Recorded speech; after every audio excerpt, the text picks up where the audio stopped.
Welcome to the Black Ribbon Warrior podcast. I'm your host, Lee, and I am joined by my lovely bride, Tanya. Hi. Wife, mother, daughter, dear. A few other things. Yes, I try to keep those under my breath. Sure you do. We are getting ready for episode 20. 20. And we are roughly halfway through the month. I mean, today is the 15th. It is Melanoma Monday. We have about 5 more weeks until scans. Yes. Not getting nervous yet. No, I'm still okay right now. Yep. I think we're too busy right now. We got a lot going on. I started doing a daily kind of vlog for YouTube. And I'm recording this right now for YouTube, so we'll see how that goes. I don't know. I think your vloggers want to see you vacuum. Well, I don't know. They No, I do. I think they want to see you doing like ADLs, activities of daily life. Well, I've been showing different daily stuff, and and while I'm out there, I'm like I was walking and I'm talking about, wearing sunscreen or whatever, or some of our cancer journey. Did you wear sunscreen today? No, I wore a shirt. I keep a long sleeve shirt downstairs by the door. And did you wear shorts? Nope. I had on my jammy pants. Hands? They were, that was fine. Ears? I had my bucket hat. Neck? Had my bucket hat. Neck? Yeah, I had my bucket hat. I know what you're saying, but it doesn't cover your neck. Yeah, it's the big one, and it was kind of on the back of my head. Mm-hmm. So, yeah. But, and we talk, I try to talk about the journey that cancer's put me on and this new lifestyle that I'm trying to learn how to live in. Mm-hmm. I think I mentioned earlier that last week or the week before that I joined a Facebook group. Yep. And that's been very, very inspiring. Just talked with saw a post where a lady commented she's been 7 years NED. Mm-hmm. No evidence of disease. So that is awesome. There's some horror stories out there, but we know that. We know that there's a lot of them out there. And there's a lot of encouragement in there. So that's been pretty good. Been posting daily, on Instagram and Facebook with different things that melanoma's put me on our path, and different facts. Some encouraging things. Like the other day was them days when you get up and the only thing you can accomplish is waking up, getting that first cup of coffee, and you're completely wiped out. I had to remind myself those days that it was like the movie 300 going on in my body. My immune system being the Spartans and cancer being Xerxes' army against the Persians. It was just, once I put it together like that, then it was like, dude, no wonder you're wore out and you just got out of bed. Like, you had to make yourself feel like it was almost justifiable to be wore out, because I hadn't had to do anything like that. I mean, I had always been where you're not tired until the job's done. Right. You don't quit until the job's done, and now it's like I'm done before the job starts. I know. I am well aware. So, excuse me. But, so, you got an interesting text message today that they tagged both of us in. Mm-hmm. And I've gotten, this person has sent us texts prior. Like this, so this isn't the first one. But this time Yeah, before he was like, I really didn't know that you guys had to go through all of that. And that he's really proud of us and he loves us and all of that. Okay, so, and we've known this gentleman for more than a decade. Yeah. And good dozen years or better.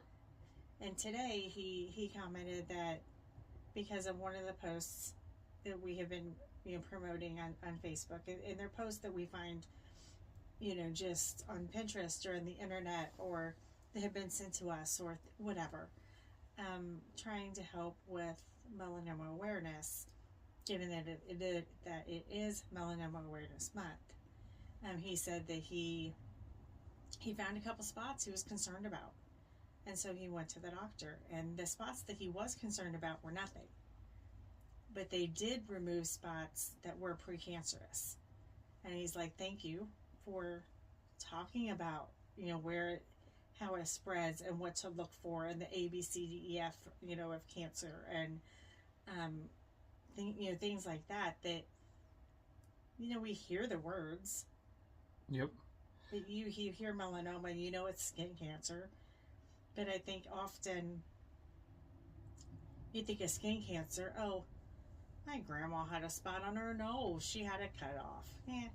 My grandpa had a spot on his forehead, had that cut off, nothing ever happened. And so then when you get this diagnosis, and we didn't have the spot, we didn't see the area of concern. There was nothing that took us to the doctor other than the lump that we were investigating, and that didn't even take us to the doctor. I mean, right. The reason we went that night was there was something couldn't think. I couldn't think, couldn't talk. Like it was almost like you had a stroke, and that's where I was like, he is struggling just to move. Yep. And I don't know if you even remember this, but that was the time that we had given our couch away. Yeah. We gave our couch to our daughter, and I was in the process of trying to figure out what kind of couch I wanted. So it truly was like, here's a lawn chair, here's this. So the girls would bring a mattress down, like an air mattress, and they would blow it up and just lay there and watch TV. And we were cool. We didn't worry about it. We didn't care about that. The thought that it was odd.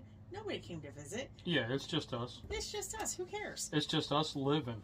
And you sat down on it, and you just laid back.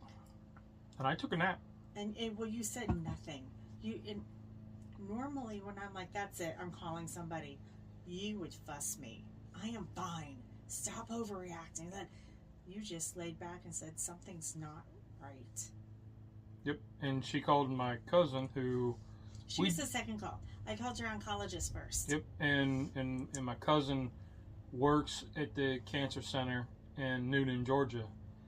And she was like, ER now. She was like, altered mental status. You need to take him. I said, I thought so. Does it matter where I take him? Do I need to take him to,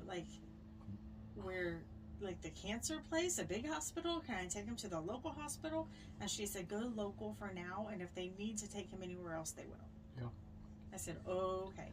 But that was one of the things that I'm finding on this Facebook group is majority of them have a source of origin. Yeah, and we didn't. There's been a few that have said they didn't have any spots. They didn't have any awareness at all. No signs, no nothing. And then they go and find it. On you that I was scared about. There wasn't anything. And that I'm keyed into you. You are now. I was keyed into you prior. I mean, you would check me out when I walked by, Well, yeah, but if I saw a cut on your arm, I'm like, what happened there? Because you're also diabetic. So I want to know when you're cut, when you have a sore toe. I want to look at your feet, and I often look at your feet when your socks aren't on. Yep. Because there are things that I need to see too. And I'm a guy, I don't pay attention. And that's it. And I'm like, where'd that come from? Is that a blister? How long you've had the blister? And you're like, I don't know, babe, relax. Yeah. But there's been a lot of them that have said that, like there was one lady, I don't know names and I wouldn't share them anyway, but she had said that it was just, she wasn't feeling odd or anything. It was just doing a normal check, and hey, you got skin cancer in your bladder, in your lungs. You know, it wasn't. You know, it was somewhere from the skin that had traveled. Right. And that's where yours is. Yeah, and it wasn't. The same thing with you. So then it's not considered lung cancer or bladder cancer, because it all started somewhere, and then, hey, the party's over here, and it travels, or it's, you know, hey, over here, and then you've got major keggers going on. Well, and that's why those biopsies are so important. Like, yeah, you know, in the beginning, they really were leaning more towards lymphoma for you, because there wasn't a spot on your skin. Yep. And the oncologist that day was even like, I don't see anything to be concerned about. So I think we're kind of looking more at the lymphoma side. One lady found it. It was found inside her, and didn't know it's skin too. But yeah, and didn't know it because you can't see it. That's and really, for a person to be able to look there without being a gynecologist, and anyway, for you to see that up in there and everything, and she didn't have any side effects. It was just she found it, and they said, hey, your lymph nodes are. She was getting checked. Your lymph nodes are flared up. 4 of them are inflamed. And then they found it in the other spots, and it was like, holy crap. Yeah. Well, that's the thing. Here's the thing. Cancer, melanoma doesn't care what skin it's on. It can be on the flap of your ear, the lining of your nose. It can be on your lips, your eyelids, your hair, in between your toes. It can be a nasty black spot that is the size of a volleyball.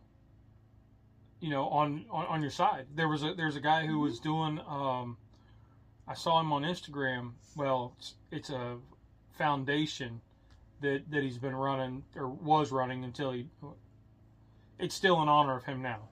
Okay. But he was like, they had pictures of his shirt up, and he had moles like the size of a football, cut in half on his sides. On his back. I mean, just all over, and you're like, wow. And then here I am, kind of being self-conscious about my arms.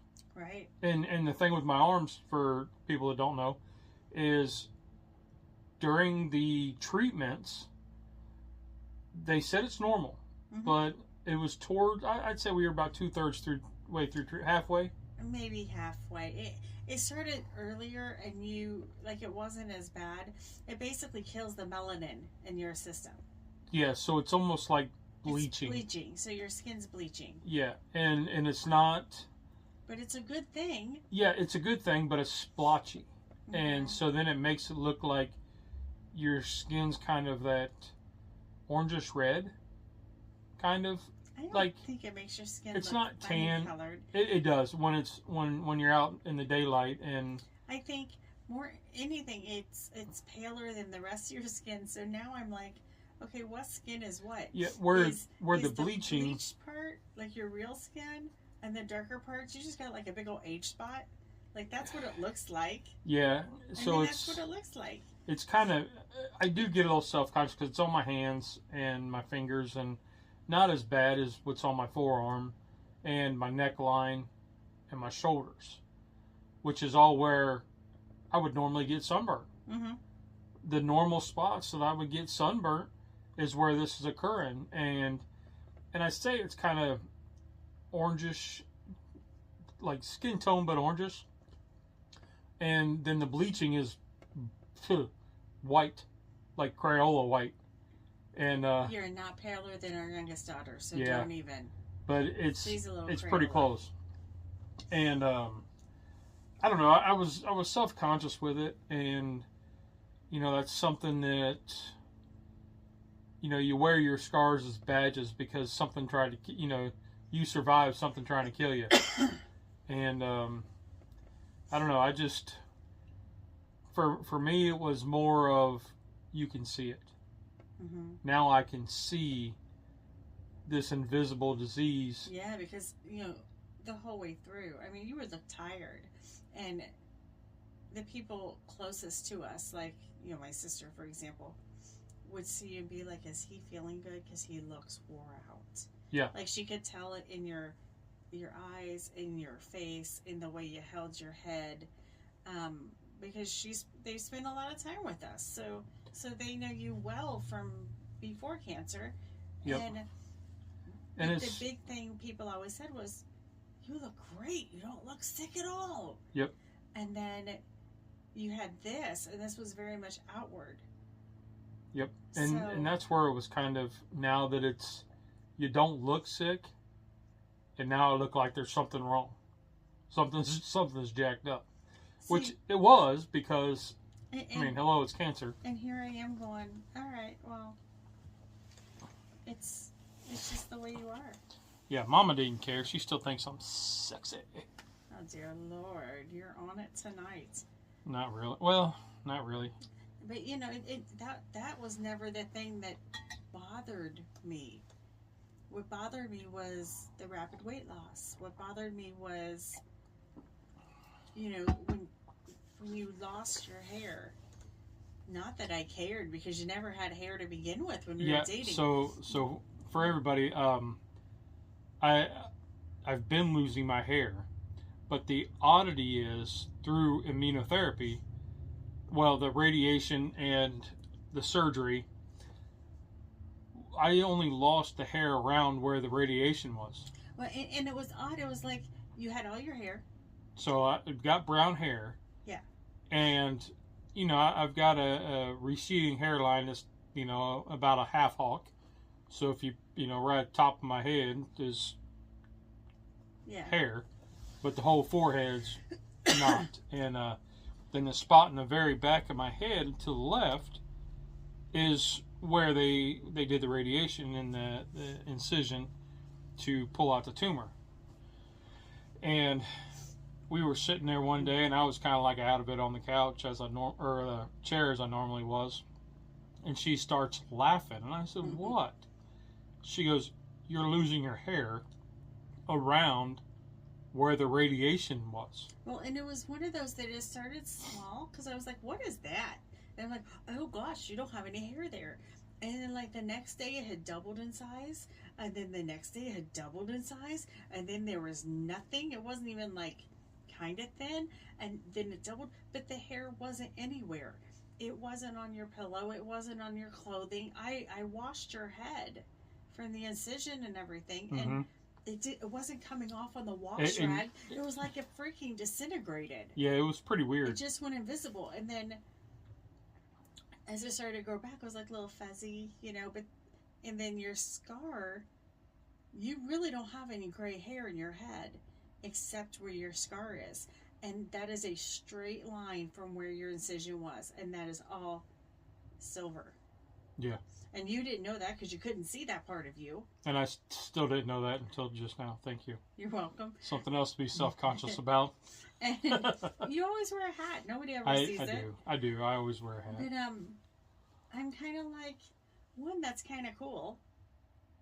It's kind of cool looking. Yeah. But I'm like, if that's all we have visually... Yeah. I can say I've said it a bazillion times, and I'll keep saying it. My journey wasn't that bad. I mean, it was bad. It was bad. It was scary. It was bad. But it could have been. It could have been worse. A lot worse. And we know that, and we're not. And I praise the Lord every day. I'm thankful to be a part of today, and trying to figure out this new lifestyle. Well, and I still feel that there are days we're still figuring it out, because there are days that you feel great, and then there's days that you're like exhausted and you don't feel good, and there's no real good reason why that is. It's not always because you overexerted yourself. It's not because you went to the gym. It's not because you took a walk. It's not because you did anything. It's because today I woke up and my body is fighting me. Well, and like we went, a friend of mine went with me to go get our middle daughter from college Wednesday last week. And I asked him to go. well, he volunteered to go because of the timing and everything, and Right. so we took off, and I drove all the way up there.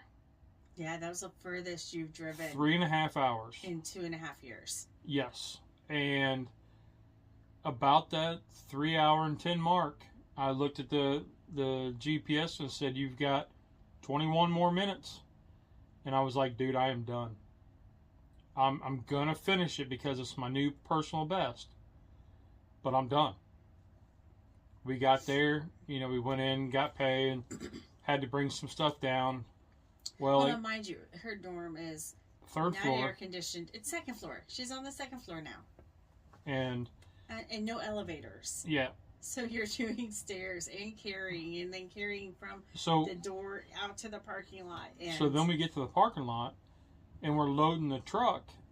Well, she takes off. Well, she's got the car key, so we're stuck outside in the parking lot, and there's absolutely no shade. None. There's no cover except for inside the truck. So you could have walked back up to the door, and there's some nice trees there. Yeah, we waited about 30 minutes for her to realize we weren't coming back. Why didn't you call her? Because she was packing. But why didn't you just call her anyway? We were like, "Come on." And being like, "Hello, kid." Yeah, she was stressed enough without us nagging. So anyway, long story short, we got her packed up. My buddy drove. I said, "You're on, buddy. It's all you." He's like, "Okay, I'm surprised you didn't need me the first part." I said, "I was close, but we're packed up. I'm tired now. I'm hot, and mentally, I'm like, I get like just wandering, not knowing what I'm looking at. I'm checking all the straps. Squirrely. Yep, and then it's like, okay, let's just go." So I get in, and I have the problem when I'm riding shotgun that I can't. It's hard for me to look out the windshield because it's too much brain stimulation. And looking out the side window, everything seems to be slower, and I don't see as much. Does that make sense? Sorta. I mean. Yeah. So I was okay about halfway, and I was just like, and I couldn't sit in the back of the back seat because the girls had it packed full. So that is the way we like to drive. So I'm kind of stuck where I'm at. But it took me almost 4 days. You probably could have laid that seat down. The kids would have made amends with you. Nope. It was packed. Like I tried to move it back just a couple notches, and Cub started yelling at me because I was squishing her because of all the stuff that was in there. It was crazy. But it took me, I'm still tired today. Yeah. Today's Monday. Oh, I know. We're 5 days. Well, and I'm still like, I'm not as like mentally tired as I was Friday, Saturday. But I've also been doing things outside the norm and not taking the time that I would take where I just take the day off. Right. So I've been constantly moving and trying to keep going. Even if I only accomplished 2 things, like today, I accomplished getting out of bed and thanking the Lord. Coffee. I did not pee myself, and I did not poop myself. Those are always really high accomplishments. Those are all high agendas, with the brain trauma. We took the dogs on a mile and a quarter walk, and I ran to the grocery and I made dinner. Did the dishes.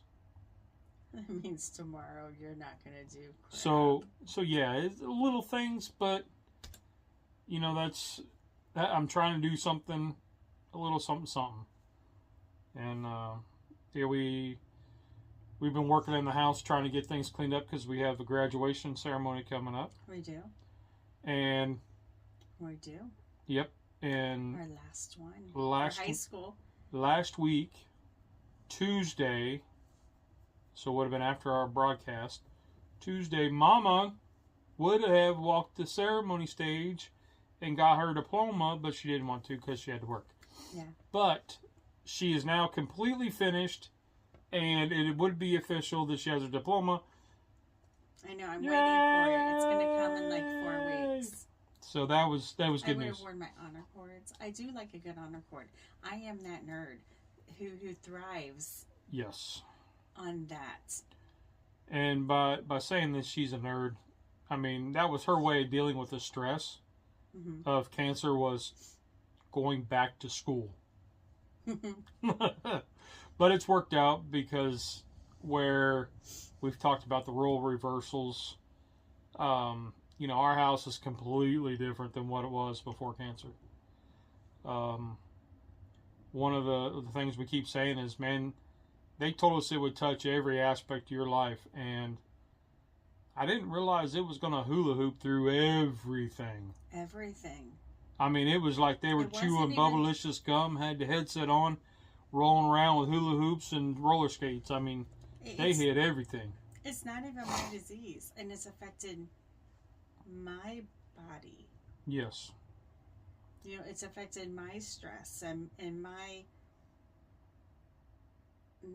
peace inside. I mean, like, my body hurts. We've talked about this, how I hurt now.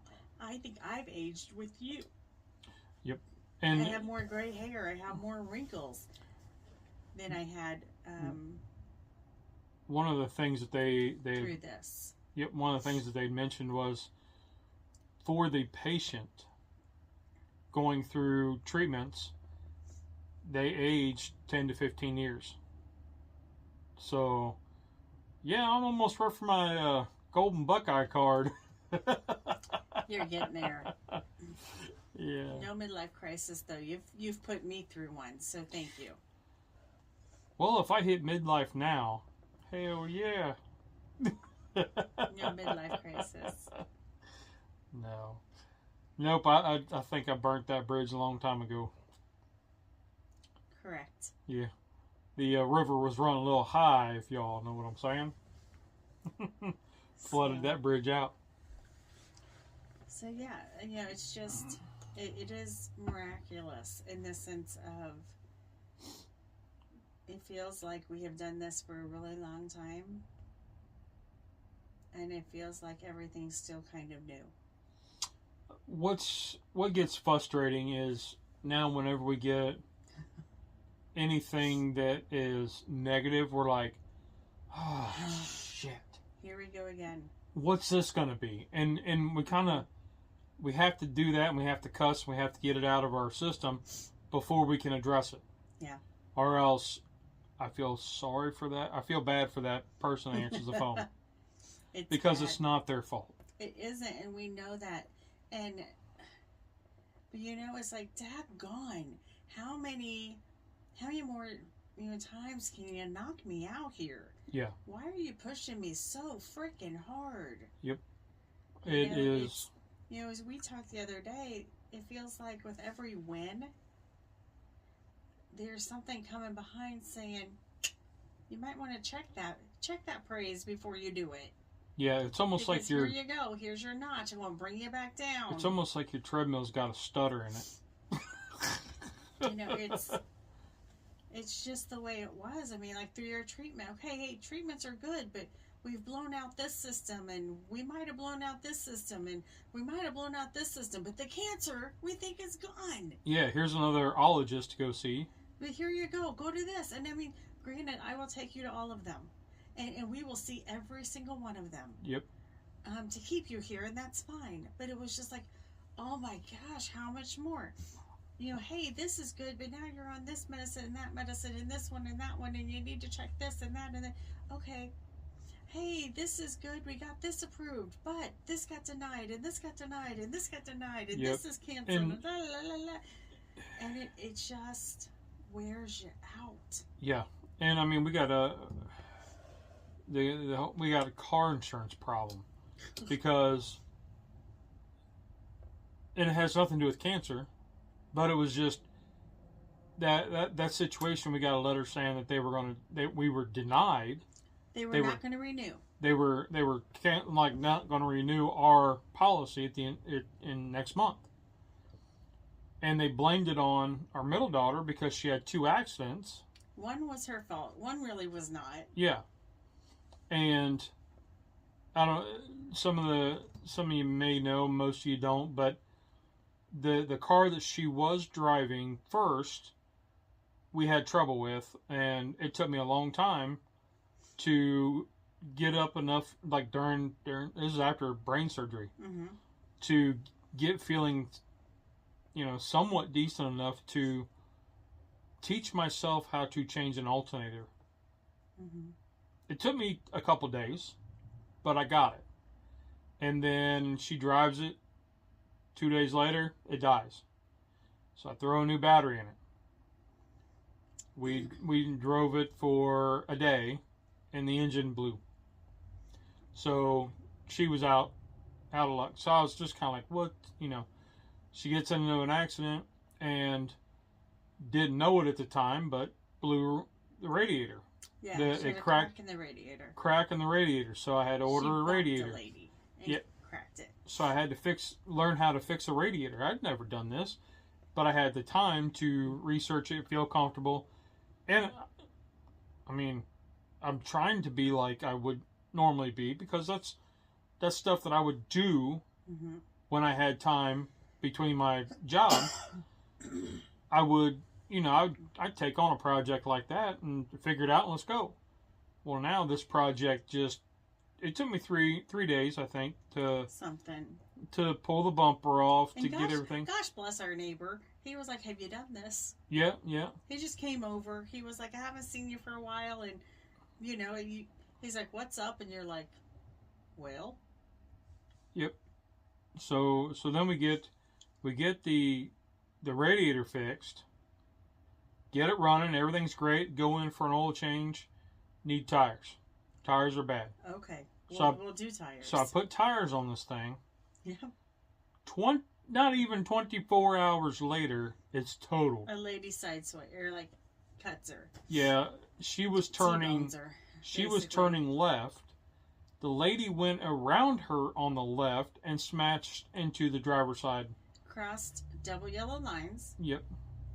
1-lane or 2-lane road. And they wanted to cite our daughter because of her age. Because she's young. That's really what it boiled down to. But they didn't. They just said you're both at fault. So nobody got whatever. So anyway, but come to find out, you talked to our insurance agent. I did talk to our insurance agent. It wasn't just that the paper. I don't know if this is better or worse. It wasn't just that our daughter had gotten in accidents. It was also the Kia that we bought. Like right before you got sick. We're talking, we got this at the end of June, and we had a cancer diagnosis the end of July. Yeah, and we were looking to upgrade anyway. Plus, our middle daughter happened, and we thought like we're gonna need a bigger car to send her to college in, like so we can pack up her crap, because we had a Soul and we had a sedan. I mean, we didn't have anything to pack that kid to college. Yep, and the sedan, unbeknownst to us, was going to blow a motor. And so we went and got something bigger. So we got a Sorrento, and that was fine. We liked the Sorrento. And it had like under 30,000 miles when we bought it. So it was really good. Unbeknownst to us, it was a blessing, because everything we've been through, it's been a reliable car. We haven't had any trouble with it. And knock on something, please. Will you please knock? Thank you. And it's gotten us everywhere we need to be, without any questions. So. But anyway, the insurance is like, these cars are easy to steal, and because of that, we're not going to insure them. Well, what the hell you do? I've done bought the car. Yeah. I can't sell the car because nobody can insure it.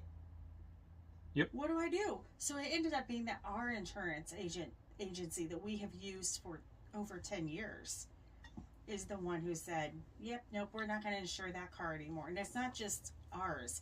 There's certain Hyundais.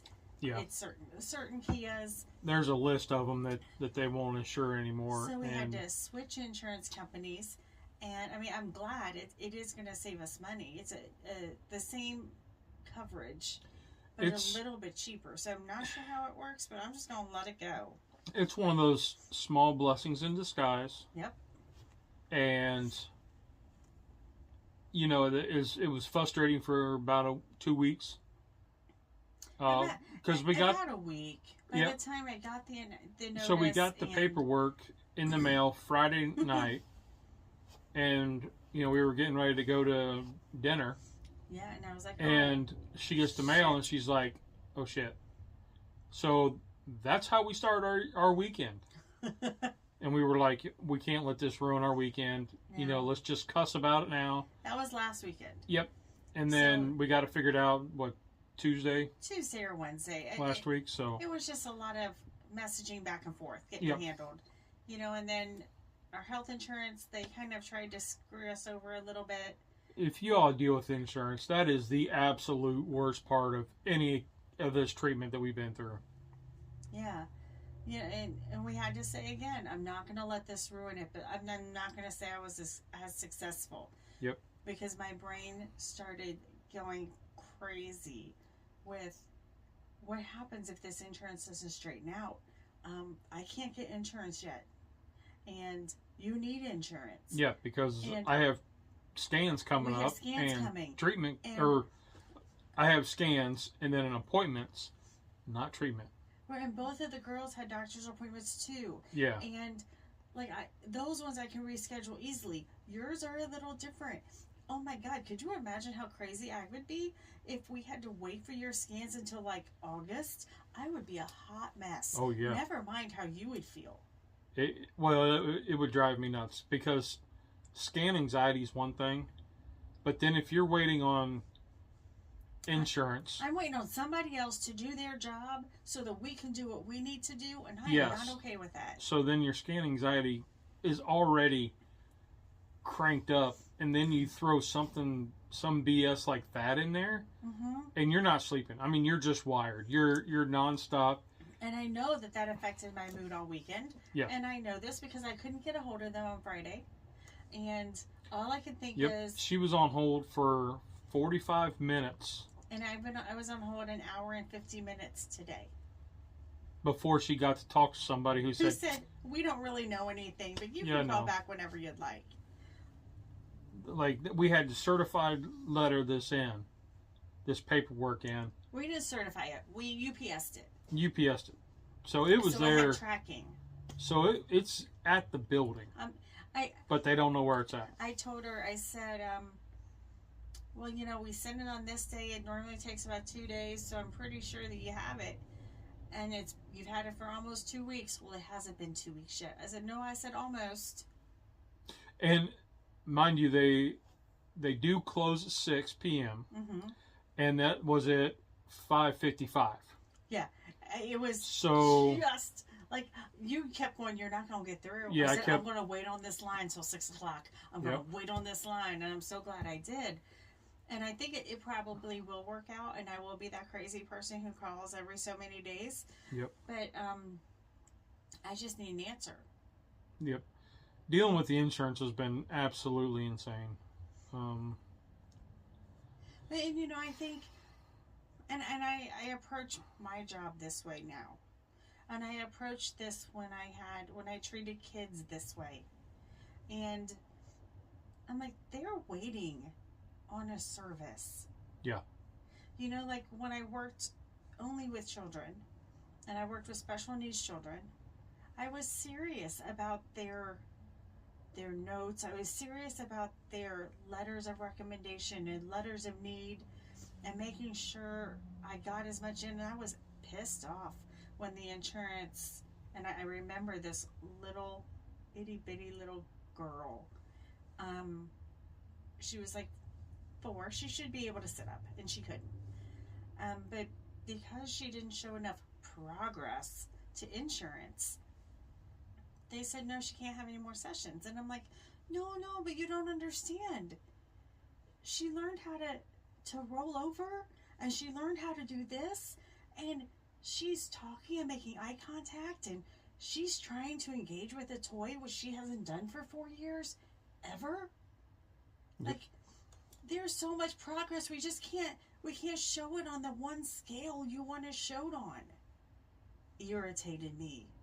So we worked really hard in other sessions to try to get the approval back. And I was writing letters, and I'm like, can I send a videotape? Would that be excessive? Would that be okay? Because some of them, if they can just sit there for 3 minutes, sitting upright without help, that's huge. Yeah. And so, you put your all into it. Like where I am now, I will do everything I can to help somebody out. And in the last few weeks, and I don't know if this is good or bad, or if this is you are making a difference in something, or, that minute you think that you're alone, or that you're in the situation and not everybody is. I have had people with metastatic melanoma calling on my line. I have people who are just finding out they have a cancer diagnosis. People who are just starting therapy, who are just getting, reconstructive surgery for breast cancer. And I'm like, maybe that's the reason I'm here, because if you haven't been through it, we can all say, oh, cancer's bad. Yeah. But if you haven't been through it at all, you don't realize that you're getting this shitload on all of these other sides. And they just want to call you. You tell them straight up what you need from them, help them figure out how to get it, and when to have an answer. They want that kind of thing. And I'm like, I always tell them, I get it. Yep. And I think that was one of the main reasons why we're doing this podcast, is because mine could have been worse. Mm-hmm. My treatment sessions were great, but I think we need to talk about it. Yeah, and I think we need to share, and because there is people out there on this Facebook group that I'm on that they're in the same thing, and they're like, I had one message come through that said, I'm glad you posted that because I feel the exact same way. Mm-hmm. Now, my two buddies, they only see what I see, or what I let them see. Right. They don't see the daily. No. They see what I let them see. Mm-hmm. And if I look fine, I must be fine. Right. But inside, if you split me open, you're going to see the Spartans fighting the Persians. That scene is going on in my immune system even now. Mm-hmm. And so if I wake up and I'm tired and I just don't feel it, they're like, yeah, okay, you had brain surgery a while back. Yeah, okay, you're going through cancer. Yeah, okay. But I don't know that they actually get it. And I've been pretty open and honest, and that's another thing with the brain trauma is I think he cut out my filter. Well, you didn't have much of one. So I'm pretty raw and blunt, and I don't have time for BS. No. And but like I've told you before, you got to learn to talk girl, because the girls in this house, they need a little bit of BS sometimes. They need a little bit of a filter.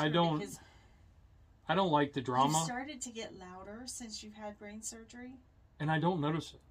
And so when you try to sound like I'm the dad and I'm telling you the rules, you sound like you are the dictator and you are yelling at them.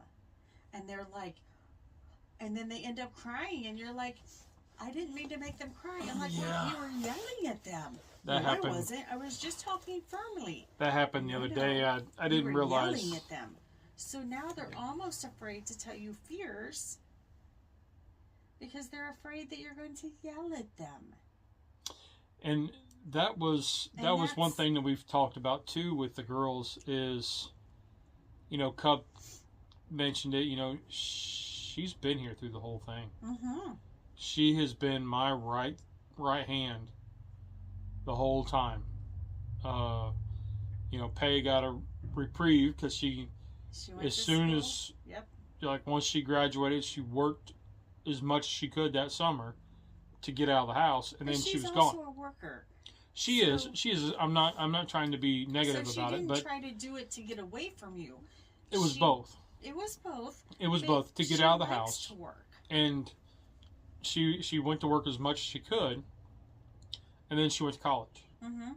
And the oldest one was away living her life, which is great. That's what I told her to do. I didn't want her around the house. Well, and that's what you raised them for. Yes. Yeah, you raise your kids to be the best that they can be and to get out and try to make a difference. And, she's doing that. I don't need her coming back and making me the reason why she's not fulfilling her dreams and her wishes.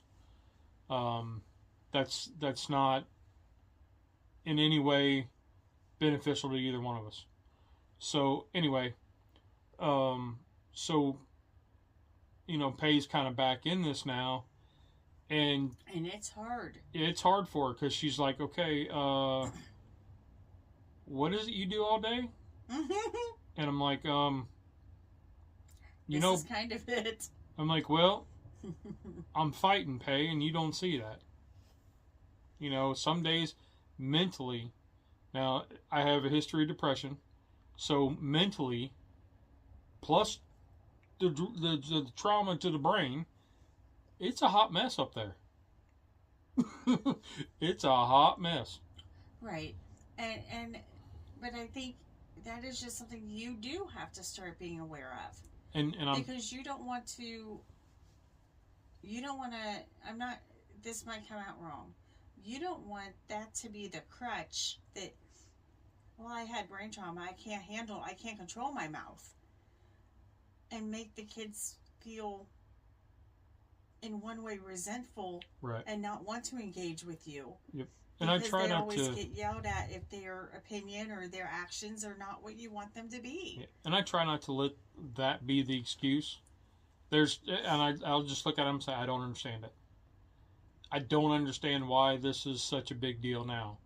And then we kind of leave it at that if it's some drama stuff. And, in some cases, though, they've looked at it and they said, wow, Pops is right. Okay. A lot of the times they think you're not right. Often. No, they think they have really good points. Yeah. But it's one of those that we mentioned it, and Nolan has mentioned it too, that sometimes you want it the way you want it. And a good example, interrupting. You can't stand when a person interrupts you. You don't like it. And sometimes it happens in conversation. Like, you're just talking and you're not like patiently waiting for the other person to finish. Get the signal they're finished, and then you can talk. Because the girls and I don't talk like that. We interrupt each other because we do, and we're passionate about what we're saying or whatever that is. But you stop and to try to gather a thought, and then one of them starts talking, and you're like, I wasn't finished. Well, we didn't know you weren't finished. Partly because if I wait, then I'm going to forget what I was going to say. Right. And it might have been a very good point. But, so you're like, you just interrupted me. And they're like, I'm sorry, Pops, I didn't know you weren't done. Well, yeah, I was getting my thought. But then they're talking, and they pause, and you jump in there. They're like, whoa, hey, I wasn't done. Well, how did I know? Well, Dad, you just did it to me. Like, we just had this whole discussion. So it's things like that. Like I want this done right now. Well, and part of... I know I just cut you off. See? So they say... See, I'm still talking. So when they're like, we're doing something right now, and you're like, yeah, but I need you to do this. Well, I'm doing something right now. As soon as I'm done with this, I'll do that. I know, but I just do it now. Where if they did that to you, and they do, you said, I told you I will do this when I'm done. Well, as we've been told, or as we've learned, that when you tell a guy to do something, he says he'll do it, he's got 6 years to get it done. Lee, it does not work for you. Because, let's face it, you might not. Yeah, unless you write it down, I won't get to it. You seriously can't use the I got 6 years bullshit. Yeah. Well, the interrupting thing, the reason why it frustrates me is because I get hung up on words, and I get where I didn't before, and that is frustrating that I can't verbalize what I'm wanting to say, and I get stuck. So it's almost like your brain stutters, and I don't have the vocalizing stutter. Does that make sense? I don't have a talking stutter. No. I have the brain thinking stutter. So whatever my brain wants to say, it gets lost before it comes out my mouth. We can't see the rewind up there, okay? So we think you're done. And so I'm like thinking, and then they're off on something else. I'm like, well, dang, this is what I wanted to say. And it was a good one. But, it's one of those that they talk fast and it goes. Yeah. And it's kind of that double-edged sword of things. And your patience level, as we've discussed, is lower. Yeah. And, I mean, even things like you were just talking about the stuttering. I'm sitting here like, And now there are days I look at you like that and you're like, what are you looking at me like that for? I'm waiting for you to finish. Or I'm like, I give you the word and you're like, don't put words in my mouth. Well, you're looking at me like you want a word. And so I try to give you the word and now you're mad that I gave it. I'm getting better at giving clues. Like I'll start looking off to the top, or like I'm looking around for something, or I'm just like, oh, screw it, I don't know what I'm saying. I don't know what I'm doing. I just lost it. And Paige, because I've been spending some time with her the last few days, she thinks it's funny. She does. But I think she's also like, holy crap, this isn't, this is different than what it was when I left. Mm-hmm. This is all part of this new lifestyle. And I've got to say, hey, I completely forgot I don't even know what I was saying. I don't know what you did. What you did to her, was it maybe yesterday? She said something, or you wanted me to help you do something, and I was doing something already. And you said, come on, are you going to help me or not? That kind of thing. And she said, gosh, like Mom. And I said, this is the life now, Peyton. This is it. This is how it works. He doesn't know that he stopped me from what I'm doing because he needs help with something right now. Or he wants to finish something right now. And I have no idea what that was. I don't remember what it was, but it was in the last few days. Yeah, last couple days. Yeah. And I said, this is just the way it works. And I came up and I helped you do whatever you needed, and I went back down. And she's like, what do you need? And I told her, and I can't remember because obviously it's not that big of a deal for me. It wasn't a sponge bath, or I'd remember that. You don't even take a bath. But it's not that big of a deal for me because I'll always stop and help you. Yeah. But it's like, we're going to work on the attitude when you don't get the help right away. That's all. That's all. So it's just a learning curve. I mean, and we still learn, and because every day it is different. Every day your attention is different. Every day your needs are different. That there are days I'm like, I could do the exact same thing Monday and try to do that same thing Tuesday, and you're like, I am not an invalid. I can do this myself. I don't need any help. And then, well, you did for the 3 days before this, so I didn't know we were in a new place. Yeah, and that's all part of the frustration part where you're like, I used to do this. Yes, it is. It is all part of the frustration part. I mean, because then again, it is this... Where I used to be able to do that, do simple projects, and then you're like, well, you can't run power tools by yourself. Well, there were really good reasons for that. Well, yeah. So, then I have to be like, well... It's kind of like the day that you got underneath the car to change the oil by yourself. I was so not happy with you. Yeah. I'm like, you need to do that with somebody in the house. You cannot do this by yourself anymore. But that is that, You know how everything changes for you. Everything changes for me. So for days that you're really tired, and then you're like, why are you grumpy? Yeah, she's feeling the aftermath of of me. I get it. You I know, get it. and I get it, but and I'll do it every day. But I'll but do at it the every same day for the rest of my life. at the same token though is I know you know, you like don't mean to. I stood up really fast last night, and you know I got a little lightheaded, so I stood there, and I swayed. You did. And then you took a step. Then I was like, okay, and she's like ready to call 911. She jumped up. She's like, was laying on the couch. She jumps up. She's like, "What's wrong? What are you doing? I said, what are you doing?" I said, have you taken your blood pressure? And yes, and because we changed my blood pressure medicine. And had you been doing that? And no. So was I right in asking you the question? Yes. Thank you. Because I hadn't. That's all I need. I hadn't been doing it, and I should have. And then it was like I don't even know. It was like what 127 It was good. over. It was like 127 or 122 over 78 or something. It was fine. Something like that. It was fun. But She's no like, lie, I do want to sit you down and put it on your arm and have you stand up really fast and hit the button, because in all of this, you could have become, it's called orthostatic hypotension, where it means with changes of body positioning, from sitting to standing, from laying down to sitting up, you know, all of those faster motions. Say that slower. Orthostatic hypotension. Okay.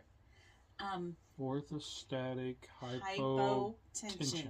It means your blood pressure drops in those moments. And so some people with uncontrolled orthostatic hypotension, they could pass out from those motions if they're not careful.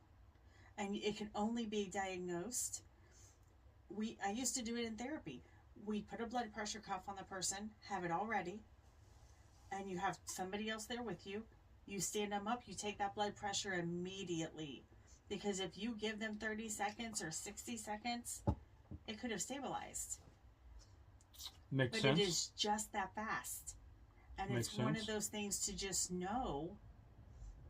So you know that you have to, it's hard to catch. Yeah, and by the time I got the cuff out and... You were back to normal. That's why I just kind of want to put it on you and make you go up and down. So I had to get the cuff out, put batteries in it. Oh, 2 of the batteries are old and they didn't work, so I had to get 2 more batteries. So yeah, we're talking this couple minutes. Yeah. It's ready now. So. And I did check it this morning. Okay, and it was good. Yeah. Because you didn't say anything. Yeah. But now I do want to put it on you and just make you do like the 5-time getting up and sitting down test. Yeah, that doesn't sound like fun. And just keep taking your blood pressure to see if there's changes with you standing up. I'm curious. But I know you have it now. Your body told me you have it. But now I want the numbers to see how low it drops when you stand up sometimes, when you go really fast. From a nice relaxed state, because you were laying on the couch. Yep. And then you sat up and stood up really fast. Which is something that I've started doing that I didn't used to do. I used to not lay on the couch unless I was sick. Yeah, you weren't a couch layer. I love to lay on the couch. Yeah, and now, you know, I do it, not every day, but I think almost every day you end up laying on the couch at some point. But you lay on that couch, and I lay on this couch, and we watch TV. Yep. Well, sometimes. Sometimes.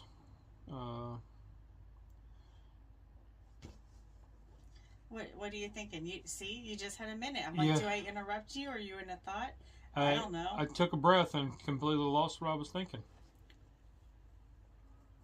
So what other melanoma stuff do you got? Well, I was just gonna pull it up, but you're too fast. Yeah. So hold on a minute. I gotta get to it. Because I know everybody's situation's different, and everybody goes through it differently. But you know, a lot of times you have the, you know, a mole. Or one interesting fact was, if you've been sunburnt more than 5 times in your life, you are at higher risk of melanoma. Okay, so here or it is. skin cancer. For skin cancer. Yeah, melanoma is not the most common skin cancer, but it is the most deadliest. Ooh. Do you know that? So this says places like sneaky places the cancer hides. Mm-hmm. Okay, Mm-hmm. and we talked about a couple earlier. But Yep. the scalp. It says melanoma of the scalp and neck have a higher risk of melanoma-specific mortality than melanoma anywhere else in the body, and it's likely because on your scalp, It's hidden by your hair. It's hidden by your hair. Yep. And on your neck, if somebody's not looking at the back of you, you're never going to see it. Right. Eyelids. 5 to 10% of skin cancers occur on the eyelids. Ooh. Your mouth. And it's not just moles. It could be freckles. Right. Freckles can be cancerous. If you have a canker sore spot that lasts more than 2 weeks, get it examined by a dermatologist.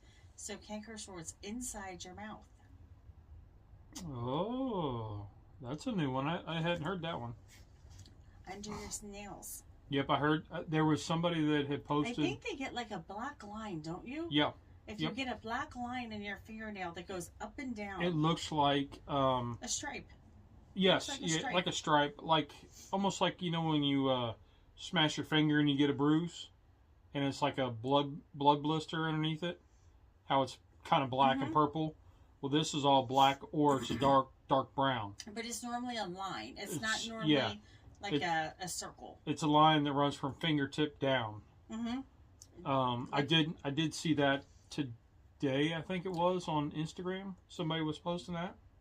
Your groin says if your dermatologist doesn't look here, get a new one. Yep. I can tell you the fellow I see, it's very uncomfortable because he's like, lift, spread. Yeah. Move this, move that. Yep. Like I've seen move all to these the right, parts, and move I'm to the embarrassed left. for you. I'm in the room. I'm like, oh gosh, I can't look at you. Yeah. Move to the right, move to the left. Between the toes. Yep. Because nobody looks between your toes unless you got diabetes and your doctor's looking there. Your butt. Says you may not feel comfortable shedding your undergarments anywhere but the gyno's office, but it's for the best. Yep, and he will tell you to spread them so he can see everywhere around it.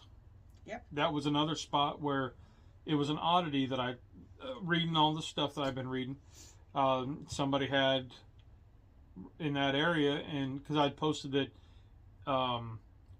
it'll come in places that never see the sun. Yes. And one lady said it was her brother, I don't know, somebody she knew had it in the rectum, in the butt crack. Butt crack, yeah. And it doesn't see sun unless you're out at nude beaches. Right. It just sometimes this happens, and because the sun isn't the only reason you get skin cancer. It's a good predictor. Right. But it was one of those that you kind of like. It's that association of skin cancer and sunburns. And this is interesting because this is you. Underarms and lymph nodes. When melanoma metastasizes, it usually spreads here first. Yep. The only thing the oncologist could tell me was whatever the point of origin was. It was in your upper left quadrant of your chest. Yeah. Was somewhere in my upper left side. And behind the ear. That's the last little one on this thing. Because you never look behind your ear. You don't look behind your ear, in the folds. Yep. So I am now like the one who gets freaked out. I'm like, have I always had that? Mm-hmm. I don't know. And that one of the other facts was that it is heretical, like it's hereditary. Hereditary, yes. Yeah, we talked about that a few weeks ago. Yep, and so I remember decades ago, my aunts would probably know more about this than I do because I talked to my grandma, and I remember my grandpa had a spot on his head taken off, and that prompted everybody in the family to go get checked. And your family, you came from a long line of farmers. Yes, so they were in the sun. We were out. I mean, you didn't think about sunscreen. Hey, we're going to go pick up rocks. You put a t-shirt on, a hat, and you went out. You were out bailing. You didn't put sunscreen on. You just rubbed dirt on it. That was your sunscreen. Maybe I should get your uncles all good sunscreen. They'd laugh at me. Probably now, yeah. They tell me they're not going to wear it. But you know what? Now they might wear it. Now they might. But if I just said, here, I got you some sunscreen, they'd be like, what am I going to do with this? But, so I was asking my grandma about that. And she goes, honey, that was so many years ago, I can't remember all that. She said, but I do know what you're talking about. And I said, was it cancerous? She said, no, it wasn't. So I know that quite a few of my cousins, I've got on that side of the family, we have 13. There were 13 of you all. 13 cousins. So you probably have 10. Most of them had spots removed.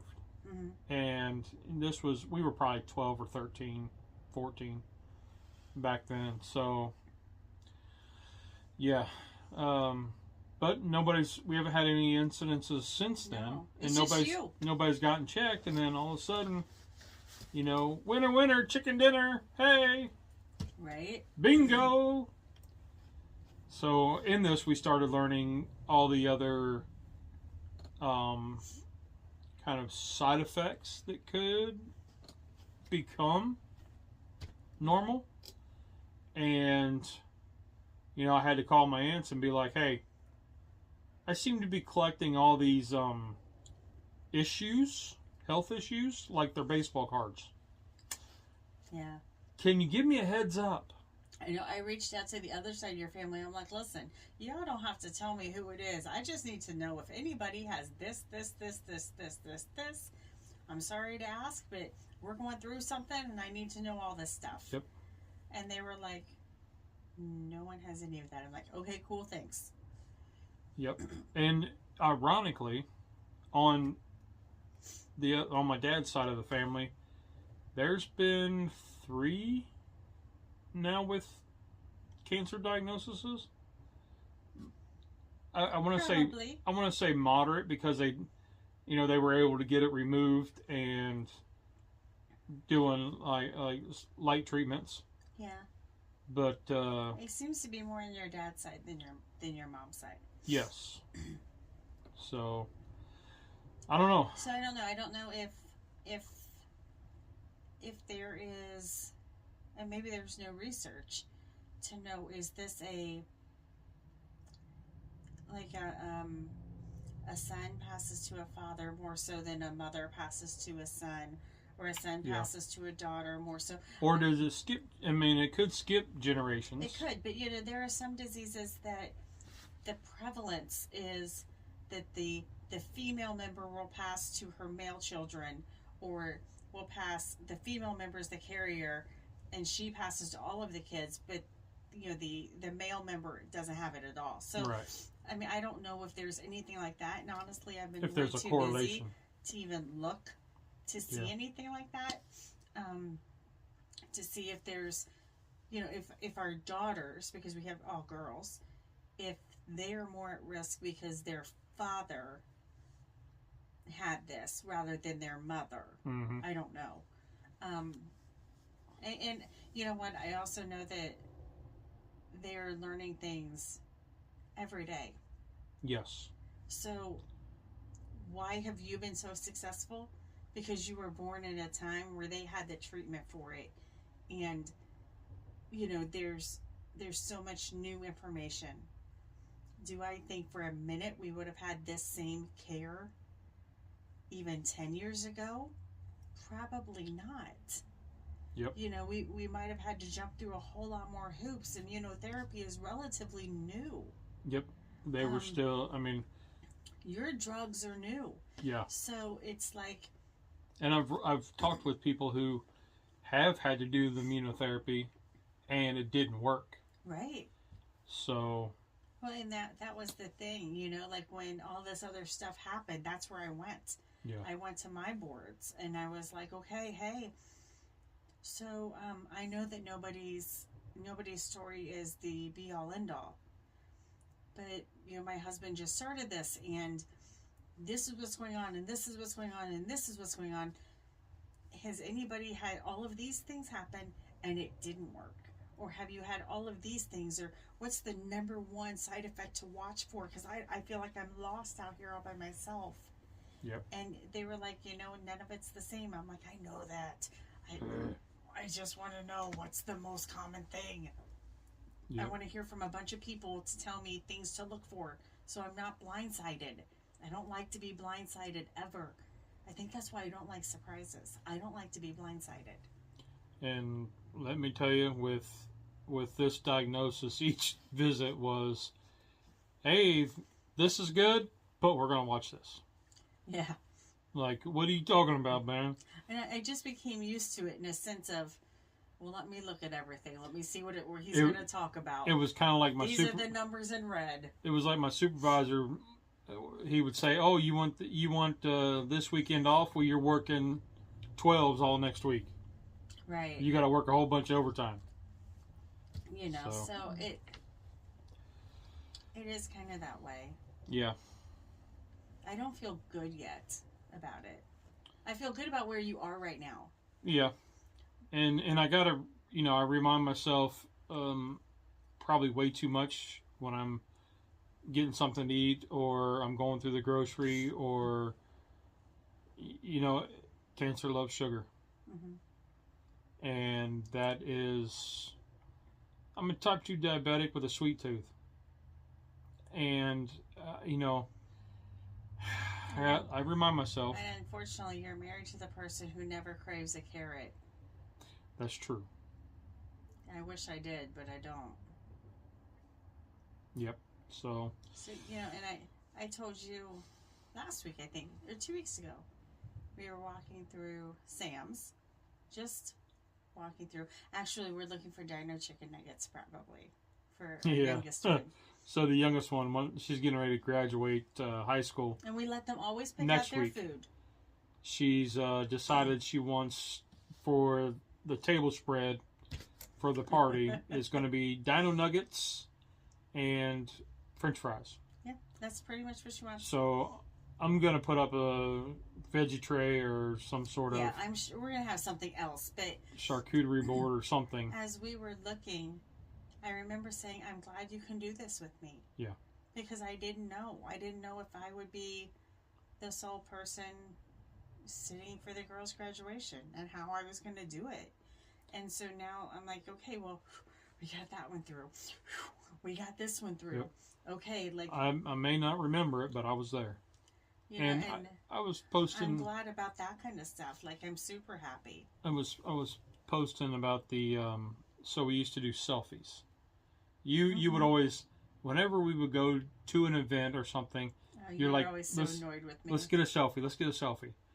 And I would get annoyed. But then, once this... I mean, we were in the hospital, and it was like... I don't know if it didn't sink in until 6 months later, but, hey, they just opened my skull. Mm-hmm. And we took a selfie. And she's doing selfies, and I look back now, and I'm like, man, I'm glad I'm able to do every one of those. Yeah. I mean, we took one. I posted it not long ago on my Facebook page. Yep. We took one in the in the parking lot, waiting to meet the oncologist, and you were annoyed with me. And I said, because on the drive to the oncologist's office, I felt it in my body. This is a changing moment. Yep. This is the last drive like this we're ever going to have. And I felt that, and I couldn't tell you that because I was already on edge. And you thought that I was being ridiculous. It's just an infection. I don't know why you're being like this. At that point, I was for sure that it was just nothing. And so I said, let's take a picture. And you're like, you probably scoffed and rolled your eyes at me. Probably. And you took the picture. And now I'm like, okay, well, and this then is that moment. After every appointment, mm-hmm. we would get back in the car, and before we would sometimes in the elevator, sometimes before we would back out of the parking spot at the parking garage, we'd take a picture. Mm-hmm. Every time. Most of the time, I took them. Most of the time you did. Because then I would post it on our support group page, Lee Super Squad. Lee Super Support Squad. Super Support Squad, yeah. We would post it on there with an update, you know, because it was easier instead of making 1,000 phone calls. Yeah. So. Yeah, it's those little things that matter.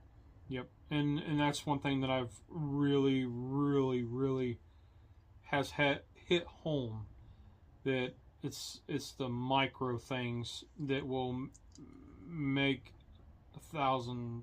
I don't know. Will make a big difference. You know, like the things people will remember is the little things. You laugh at me because. Well, I do because you're funny. Well, I am funny. Funny looking. I was waiting. You are not a cuddler. I'm not so much a cuddler. Like, my love language is touch. Like, I like to hold hands. I like hugs. I like to touch. And you are not that person. And I have had to let go of that and not do that. But every night, almost every night, I reach over and I cuddle with you before I get ready to go to sleep. And you're like, this is so stupid. And I know you hate it, but I have to. And I don't say anything. I just whatever. Because you're more used to it now than because initially. When I'm not there, if I'm not there, then yeah, you know. And it started right after your surgery. Yep. I had to touch you. Yep. And we'll have to get into that love language stuff because I've heard more about it in the last couple months. Mm-hmm. Ever since you brought it up and mentioned it, now I hear more people talking about it. I'm like, what the hell is this? Yours are acts of service and gifts. Like, that's how you show me you love me. Is you show me you love me by remembering something that I wanted at the grocery, or if I said I really would like to try that, you'll bring that home. Or you know that I have had a rough day, and you're like, oh well, she'll like this. It's the look what I got you. That's how you show it to me. How I like it is cuddling on the couch, is hugging, is touching, is holding hands. That to me is more important than any gift. So I didn't need to get you Sour Patch Kids? You didn't. But that was nice. But it's not the thing that shows me you love me above everybody else. No. Okay. And everybody has their language. Some people like fancy words.